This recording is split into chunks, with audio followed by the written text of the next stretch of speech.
Nobody is blaming the Prime Minister, but here there is evidence which is now in public domain.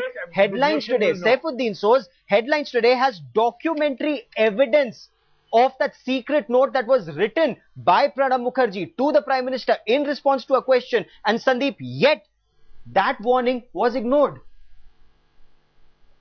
Sandeep? If you have access to that note, and it can also, now that you are making it public, it will come before the Lok Sabha and Rajya Sabha. And the nation will know the truth. And the nation will give the judgment. And nation is represented by the judiciary, by the Supreme Court of India. We also represent the nation. So everything must come within the domain of the knowledge of the nation. And that can happen only if there is a peaceful debate.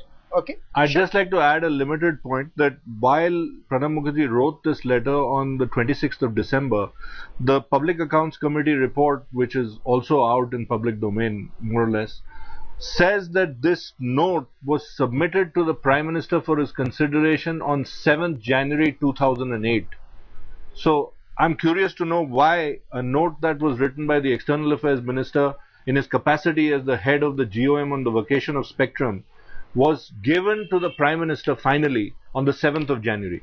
So there is, the whole problem emanates from the fact that there seems to be a disconnect, that when we talk about a collective, and in this case the collective has a chief executive and the chief executive is the Prime Minister, that there is a disconnect in the way the government was functioning at that time, and A. Raja simply exploited those loopholes to manipulate the system and give away licenses on Jan 10, 2008.